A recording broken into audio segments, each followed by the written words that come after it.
Literally addicted to bits and cheering. Guys, to the bottom right hand side of the map, our teal Protoss player. Let's hear it if you're cheering on Classic. This is a qualifying match. Once you've won this, you're in the top 8, and again, you can carry on to play for the $50, or you can tap out and call it a day. Happy that you're qualified for the main event, which of course is a $2,200 event tournament, which takes place starting tomorrow with Group A of the competition. To the bottom left hand side, our blue Zerg player, the most recent SSL champion. Let's see it if you're cheering on Samsung Galaxy Solar. Is that the real MC in the bracket? I do believe it is. This bracket is stacked today. Bjorn didn't bother showing up. I think Bjorn's just taking a week off or so, but yeah, this bracket is just stacked. I mean, Dark is playing, Leonok, Ryong. We've got Classic, Solar, Alive, Keen, Gummihose in the bracket as well, Stork, Stats. Like, what more could you want? What more could you really want? Is this games like real life or reruns? Asks Feel My Love in the chat. It is real life. It's happening as we speak.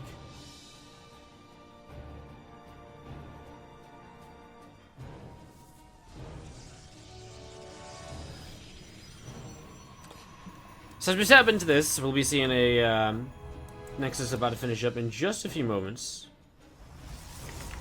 So Nexus is about to finish here, and just going to be seeing a Cybercore coming down at the front. I mean, very standard bit expansion in the early game from both players. Nice fast third hatchery from Solar as well. So really fast free hatch out of him. Getting this set up and ready to go. So free hatch before pool.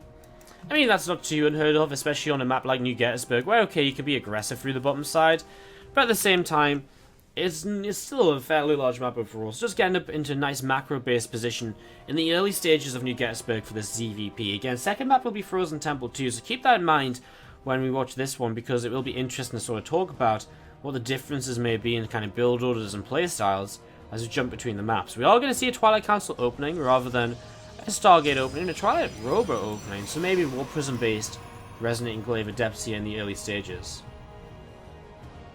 It's going to be seeing that Twilight Council being on the way, the Robo Facility as well.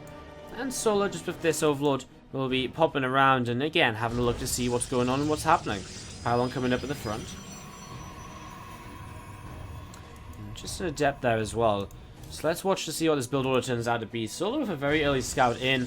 We'll try and spot this. Of course, Dark Shrine is a big possibility when you have that Robo up as one. That's exactly what's going to be out of Classic. So there it is. You'll be seeing that Dark Shrine coming on in. So Dark Shrine comes in right now. Solar, though, is scouting so well. He's going to see the Robo, the Twilight. There isn't a unit out right now for Solar, for Classic to actually push this Overlord away. Although he hasn't actually seen the Dark Shrine. Oh my god, finally he sees it. He just turns away. So he sees it. If he realizes that's the Dark Shrine, he probably will. And we'll have Solar. We'll just probably start some Sport Crawlers to defend this. So Solar sees what's up, he sees what's happening. If he was paying attention, I mean, he might have just turned it, might not have quite seen it. He actually clicks back over here. So I think he's realizing that he doesn't exactly know what this is just yet. So there's that Warpism popping out, going to start heading across the map. The Overlord will be coming in, and we'll be seeing that Dark Shrine, and he will click on it now to confirm he knows it's Dark Shrine. Doesn't even have to click on it. He knows the fact it's still building as a Dark Shrine. Pylons don't take that long to build, so Solar spots it just about in time. One of those situations where initially he did scout it, but he didn't actually know what it was. So we'll be seeing that Dark Shrine now finished, and well, DTs will warp in off the Warpism. 3 Spore Crawlers are about to finish, and that means there is detection up. Does Solar have enough units in position? A few Lings will come across the map initially here. Try and pressure at the front and get some initial damage done. And they come across the map, and actually they're going to delay the third Nexus from coming down. With these DTs moving towards the third, and actually they're going to snipe down this Spore Crawler. So all of a sudden, no detection on the third base, and 4 DTs might just be able to focus down the third. Because there isn't an Overseer yet. Yes, there's a lair, but the Overseer takes a while to morph in, and 4 DTs, they just do too much damage too quickly. Now 2 DTs to the main base. And all of a sudden, all over the place, Classic is just picking away at Solo, who knew this was coming, but has really messed up his defense. Third battery down, and that is a huge loss from Solo in the very early stages. Rebuilds it instantly. We'll have to get in position with an Overseer and some Roaches there to make sure you can keep defending against it. As we're just going to be seeing these DTs. We'll just fall back home. I mean, DTs can be useful as the game continues. They can become Archons. They can still harass. There's so much you can do with these. Surprised he doesn't leave one on the watchtower just to kind of clean up Zerglings and so on as they try to take it. Well, he will find these Zerglings, so picks up 4 of them before they move away. Look at this. So we're still just scouting. Still just trying to figure out what's next. As we'll see Classic adding on a bunch of gateways with an portal or 2 on the way out. And Archons coming in from the Dark Templar. Classic's actually set up to go into a very strong follow-up attack, where he's already got a lot of tech-based units. Resonating Glaives is about to finish too. So if he attacks with like Glaives, a couple of Mortals, and just the Archons that he's morphed in, this is going to have so much potential. I think 2 Archons are already in this Warp Prism though. Yes, they are. And they're going to be moving across over to this left-hand side to try and get some damage done. So 2 Archons are going to drop off over here. I mean, harassment is harassment, whether it's picking off an Overlord or Zerglings or Roaches or Ravagers. So he's just going to go for whatever he can right now. And just nice little bits of micro to minimize the damage he's taking. Already picking up a lot of Zergling kills. And actually still fighting here. And those Roaches now low on health. They'll start to go down too if he isn't careful. Classic. I like this. Good micro run. I just love the Archon drops actually. They're always very efficient against Ling Roach based armies. And it just helps Classic to trade here a little bit. As Solo just massing out Roaches. He actually has Roach speed and no other upgrades. He has Zerglin speed too. He's just going to go for a big Ling Roach attack. He doesn't even have a +1 missile upgrade or anything. So he's just going to get very aggressive here. Classic, as soon as he sees the rocks on the way down, decides to turn around, come back home, and just sit in a defensive position instead, realizing here that Solo is going to be the aggressor, that he just wants to be the one defending and not dying in the next few moments. Especially when he's taking a lead like he did early by killing off that third base. So we've seen here a couple of force fields being popped, but they get taken down pretty quickly as here we go. I mean, the Depths are not afraid. They're ready to jump on top of these Roaches. You can see it. They jump into the back, actually. They get on top of the Ravagers, so they're going to go down pretty quick, and Solo is going to have to type out GG because the damage he took from the Dark Temple was just way all year long. So if you're enjoying it now, hit that follow button. See when we're live with it again in the future. Make some space in your timetable. Find out how you can Skype off work or how you can watch from work or something. I don't know. But tune in. And if you do miss any of the matches, then our VODs are instantly available on the Twitch page, on the Twitch Pass broadcast section. They're not behind a paywall or anything, so you can get over there nice and easy to watch them. Or if you want to, if you don't mind waiting a while, then you can also watch them on our YouTube channel, youtube.com/SC2Improve, and that will be also a way for you to watch all of your all of the best matches. We put them all up over there, although it'll take about a week or so to get them up, just because we have so many other games we want to get up on the Twitch channel as well. We've got Casper Cup qualifiers to get up there, SGL mate games, Wardy Open groups are currently going up, so there's a lot of stuff we've got to get up there. So it's all on the way. It's just a bit of a backlog while we're uploading 2 games today. To the bottom right hand side, our teal Protoss player is going to be from SKT1. It is Classic. And he's going to be playing against the blue Zerg player from Samsung Galaxy to the top left-hand side of Frozen Temple. Let's hear it if you're cheering on Solar. What a fantastic game. Or set of games this really is. I mean, it's like truly just incredible.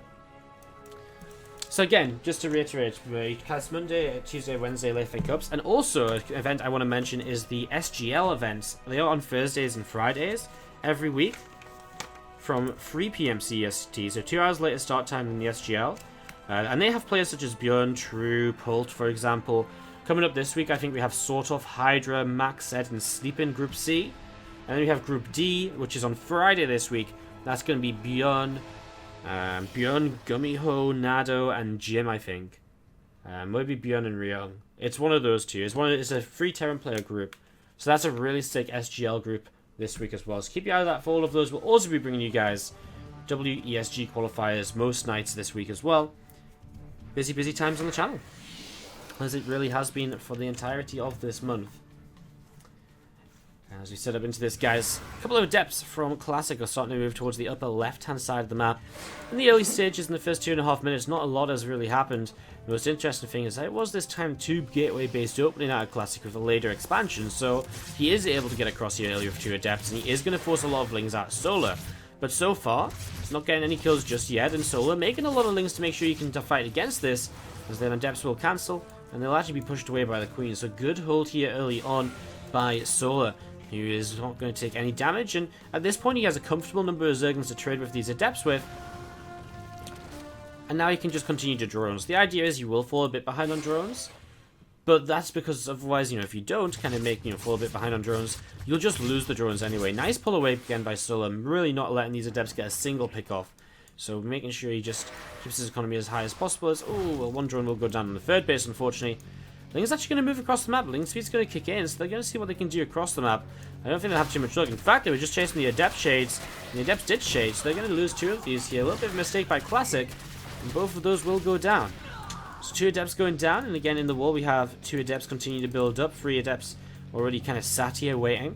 Resonating Glaives is building up, and 2 more Gateways, so actually Classic really going to go with the aggression this time around. With already so many Adepts up, by the time he gets 2 more Gates and a Warp in, he's going to be on 10 plus Adepts. And that's going to be a lot of Adepts to attack with. Maybe 9 Adepts, I guess, because he lost a couple, right? So, I guess 9 Adepts. But still, it's still a pretty decent number. It's still a pretty decent amount.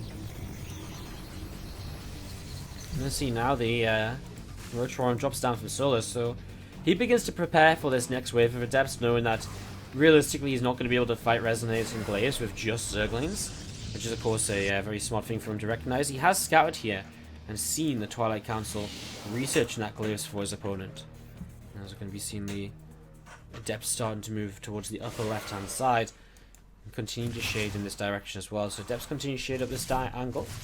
A few Lings around, and they're not going to quit just yet. They'll go towards the third base instead.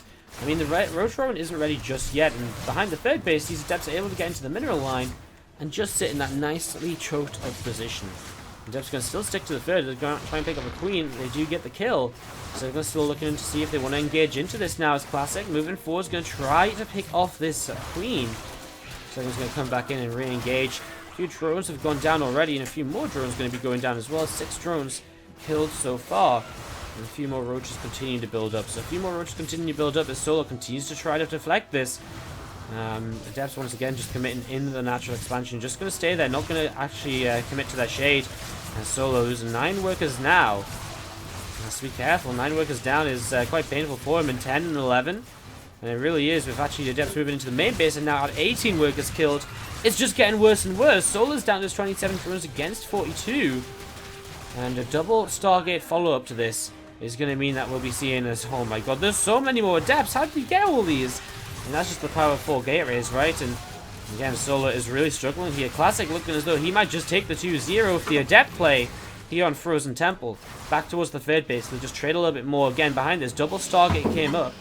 So we are going to be seeing Phoenix production now on the way. So Phoenix is on the way up.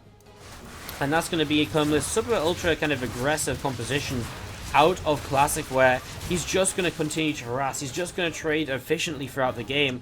Solar, I think, realizes that he's kind of screwed a little bit, and so he's just like, okay, well, you know what? Going to go across the map here, try and counterattack, and let's see if he can do something with this counterattack, which might just save the game for me. I mean, he needs to. He's not going to drone up again. He's actually only making Lings and Roaches. Another Ravager morphs in too.